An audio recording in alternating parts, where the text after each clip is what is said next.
कल की क्लास में अपन ने पढ़ा था किस तरह से माइक्रोस्पोरोजेनेसिस होती है, माइक्रोस्पोर का फॉर्मेशन होता है। इनिशियली ये माइक्रोस्पोर एक साथ अटैच रहते हैं क्लस्टर में।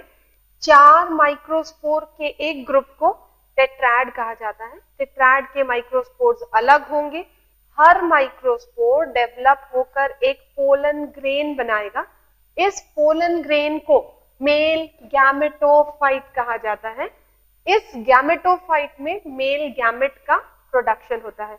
So in angiosperm, gametophyte is very much reduced structure represented by a single celled structure that is known as pollen grain.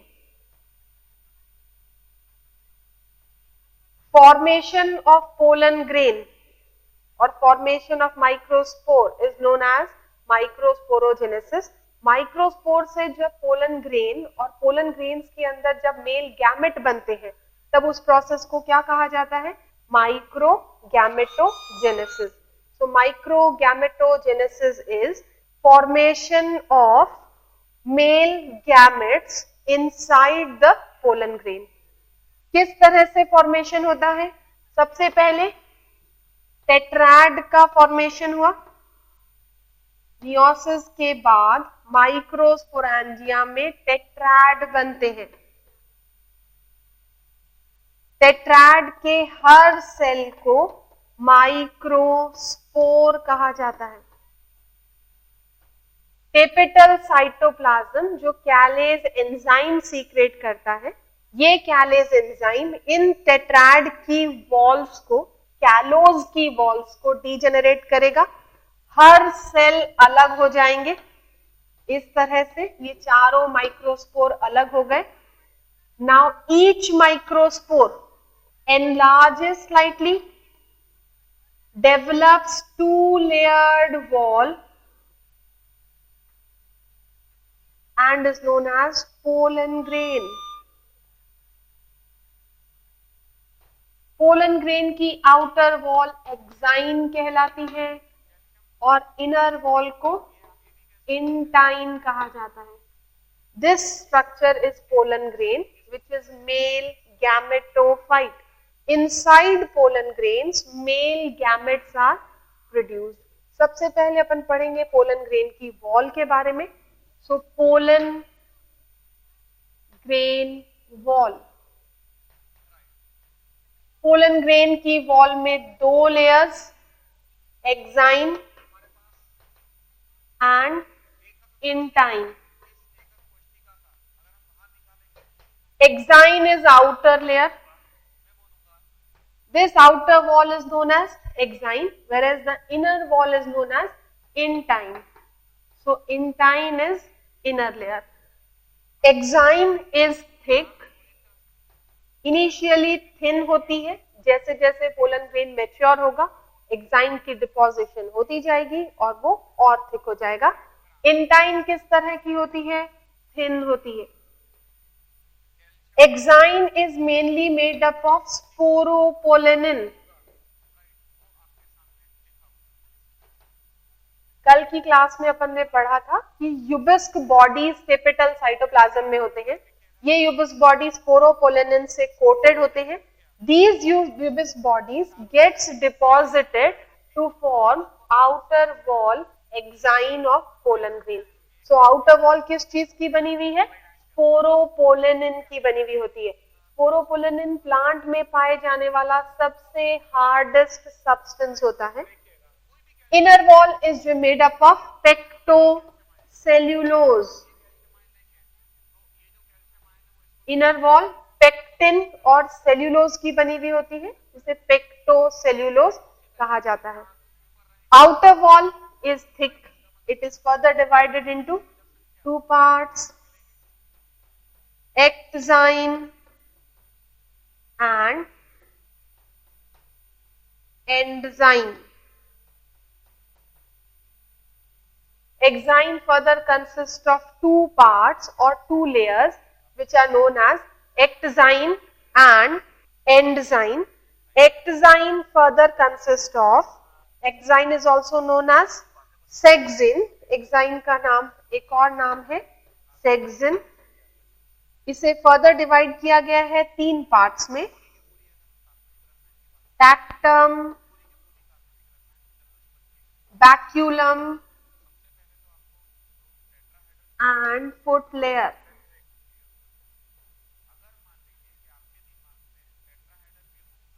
So exine is further divided into 3 parts, tectum, baculum and foot layer, whereas enzyme का कोई division नहीं होता, ये single layer होती है। तो pollen grain की wall overall कितने लेयर से बनी हुई? 2 लेयर। आउटर लेयर को क्या कहा जाएगा? एक्साइन। इनर लेयर को इंटाइन। एक्साइन का डिपोजिशन स्पोरोपोलिन के बॉडीज, यूबस बॉडी की वजह से होता है, जिसकी वजह से ये एक स्कल्पचरस पैटर्न बनाते हैं पोलन ग्रेन्स के ऊपर। स्पोरोपोलिन की वजह से, एक्साइन की वजह से पोलन ग्रेन्स ज्यादा हार्ड और रेजिस्टेंट स्ट्रक्चर्स होते हैं। Intine is made up of pectocellulose.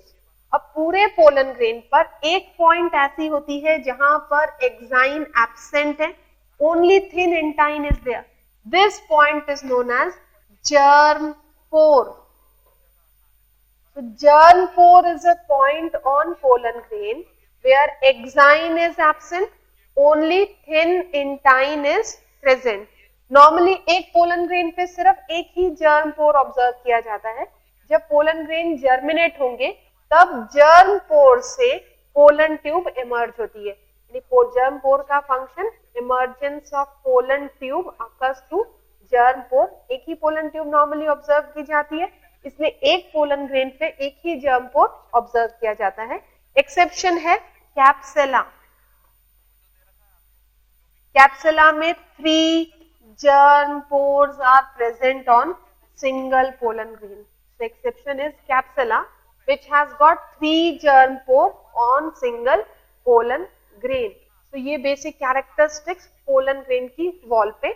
अब 2 तरह के क्वेश्चंस नॉर्मली पूछे जाते हैं जिनमें कंफ्यूजन होता है। पहला क्वेश्चन है कि स्पोरेंजिया की वॉल या माइक्रोस्पोरेंजिया की वॉल कितनी लेयर थिक होती है? अपन ने लास्ट क्लास पढ़ा था 3 layer thick, outer endothecium, middle layer tapetum. Anther की वॉल जब आएगी तब 4 layer thick, epidermis, endothecium, middle layer tapetum. And pollen grain की wall 2 layer thick, outer exine and inner one is intine. So this is how development of microspore, that is microsporogenesis, and development of pollen grain or male gamete, microgametogenesis occurs. Pollen grain form हो गए। Pollen grain sporangia से बाहर कब निकलते हैं?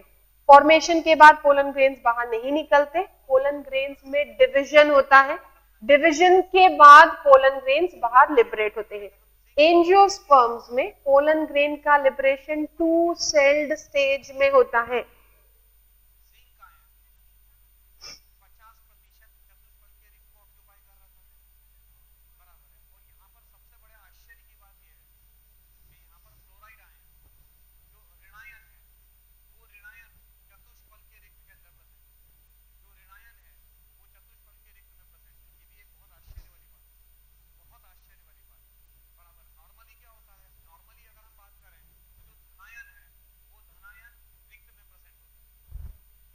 This is pollen grain.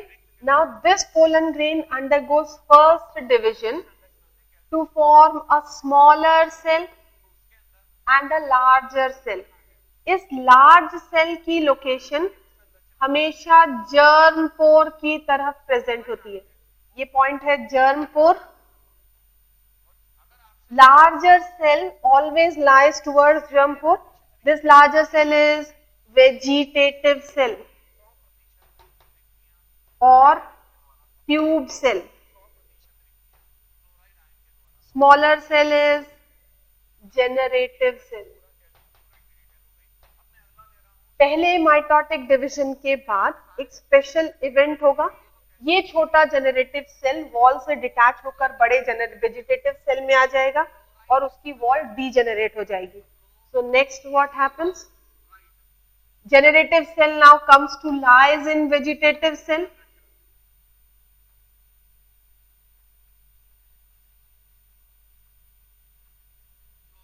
Then this wall of generative cell degenerates and generative nucleus, which is generally smaller, lies in vegetative cells.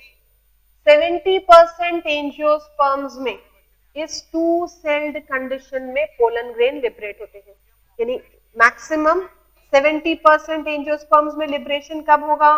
Two celled stage में,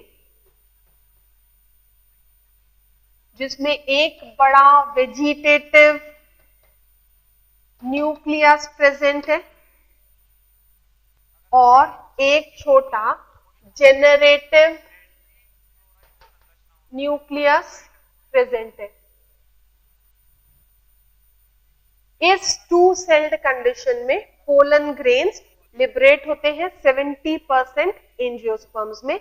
remaining 30% angiosperms में liberation three celled condition में होता है। तीन cell कौन से बनेंगे? इस जेनरेटिव सेल में भी डिवीजन होगा और दो मेल गैमेट्स का फॉर्मेशन होगा। Two male gamete, they are represented by two nucleus and one vegetative nucleus. तो इस तीन सेल्ड कंडीशन में लिबरेशन होगा, but maximum 70% angiosperm shows liberation of pollen grains at two celled condition or two celled stage.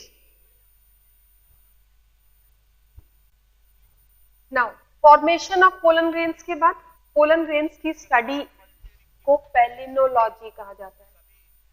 Palynology, this is study of pollen grains.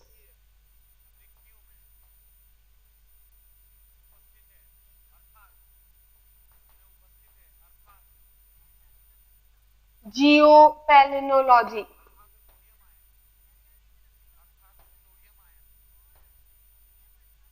study of fossil pollen grain.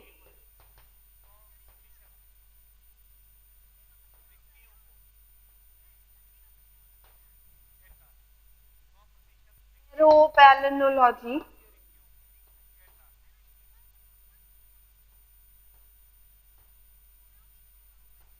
study of pollen grains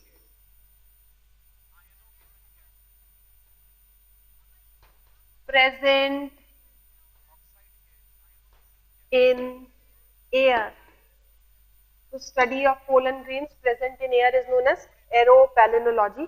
air में जो pollen grains present होते हैं, they are main cause of pollen allergy, यानी इन्हें arrow allergens भी कहा जाता है। These pollen grains present in air are main cause of pollen allergy, hence they are also known as aeroallergen. कल पढ़ा था अपन ने, पोलन ग्रेन की वजह से होने वाली एलर्जी मेनली पोलन किट की वजह से होती है, और उस एलर्जी को क्या कहा जाता है? That allergy is known as hay fever. कुछ प्लांट्स के पोलन ग्रेन मेनली एलर्जिक होते हैं। So most important aeroallergen of India are Amaranthus spinosus,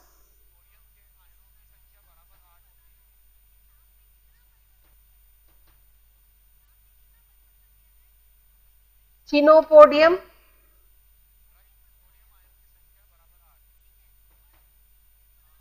mainly the most important aeroallergens of India are Amaranthus spinosus, Chenopodium, Artemisia,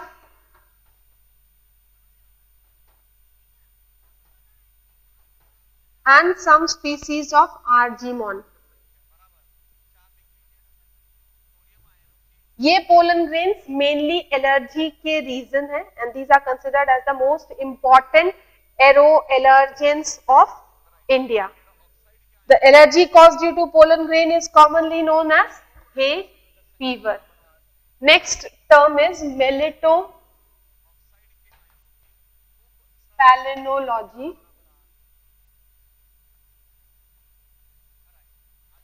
Study of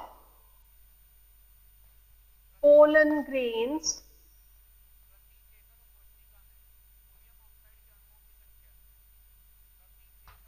present in air, present in honey, present in honey. Honey बीज normally pollen grains पे feed करते हैं and honey का major component pollen grains होते हैं. बहुत सारे plants के pollen grains which are commonly present in honey. Example is Eugenia and Sapindus. These are major components of pollen grains, major components of honey. Pollen grains present in honey are Eugenia and Sapindus.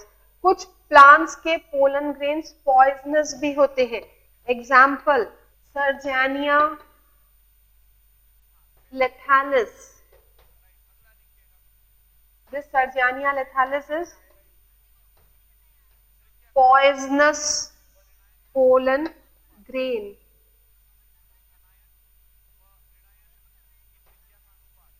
Serrania के pollen grains extremely poisonous. Sometimes they may be lethal also. इसलिए इसके species का नाम lethalis रखा गया है. So यहाँ पर क्या पढ़ा अपन ने? Study of pollen grain, palynology, study of fossil pollen grain, geopalynology. Fossil pollen grains generally useful होते हैं oil reserves के या फिर कुछ minerals के खोज के लिए. Aeropalynology, study of pollen grain present in air. Air में जो भी पोलन ग्रेन्स है ये मेनली एरो एलर्जेंस कहलाते हैं.